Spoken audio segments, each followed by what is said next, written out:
अशक्य ही शक्य करतील स्वामी श्री स्वामी समर्थ। नमस्कार मित्रांनो, तुमचं माझ्या समर्थ दर्शन या चॅनलवरती खूप खूप स्वागत आहे।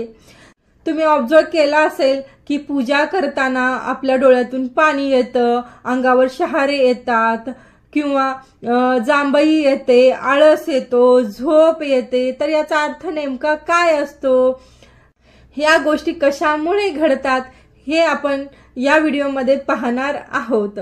तर समजा तुम्ही पूजा करताय, पूजेला बसलात आणि पूजा करता करता तुमच्या डोळ्यातून अचानक पाणी आलं, अंगावर शहारा आला, तर याचा अर्थ काय आहे? तर म्हणजे पुराणानुसार, शास्त्रानुसार याचा अर्थ असा आहे की तुमच्या आत्म्याचं आणि शिवाचं हे मिलन झालेलं आहे। म्हणजेच तुमचा आत्मा हा, तुम्ही कोणत्याही देवाची सेवा करत असाल तर त्या देवाशी तो एकरूप झालेला आहे, त्या देवाशी तुमचं मिलन झालेलं आहे।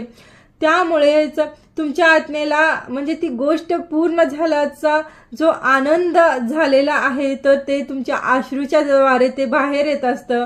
त्यामुळेच आपल्याला बघा, म्हणजे पूजा करताना अश्रू येतात किंवा एक वेळेस आरती करताना अश्रू येतात, किंवा समजा आता स्वामी समर्थांचा कोणी अनुभव सांगत असेल तर स्वामी समर्थांचा जो आपण विचार करता करताही आपल्याला अश्रू येतात।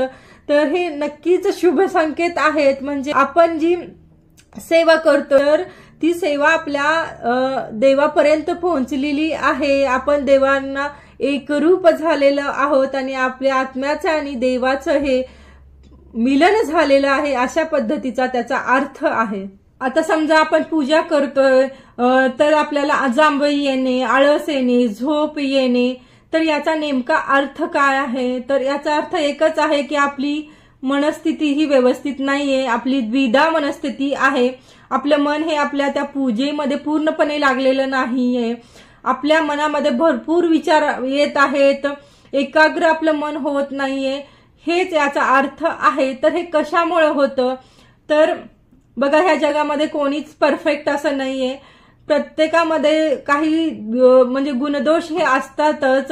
तर असं म्हणजे पूजेमध्ये असं आळस वगैरे येणं, झोप येणं हे सगळ्यांसोबत झालेलं असेल, अगदी हे तुमच्यापासून अगदी माझ्या बरोबर सुद्धा असं घडलेलं आहे। त्यामुळे मी स्वतःला तुम्ही काही दोष देऊ नका। तर कसं आहे, आता हे क्रोध आहे, ईर्ष्या आहे, म्हणजे जे षडरिपू आहेत ते आपल्या आत्म्यामध्ये कुठे ना कुठे त्यांनी घर करून ठेवलेलं आहे। म्हणजे तर हे कसं असतं, पण कोणाकडे जास्त असतं, कोणाकडे कमी असतं, बस एवढंच। निगेटिव्ह विचार आहेत, निगेटिव्हिटी आहे आपल्या म्हणजे मनातील, तर ती आपल्याला बाहेर काढायची आहे। त्यासाठी आपल्याला सेवा करणं हा एकमेव उपाय आहे। आता समजा रिकामी चेअर आहे, तर तिथे तुम्हाला सांगितलं कोणीतरी तुम्ही तिथे बसा, तर इझिली तिथे बसू शकतात, म्हणजे तुम्हाला काही अडथळा येणार नाही। तसंच म्हणजे समजा त्या चेअरवर कोणीतरी ऑलरेडी बसलेलं आहे आणि तुम्हाला मी सांगितलं की जावा आणि त्या चेअरवर बसा, तर तुम्हाला ते शक्य आहे का?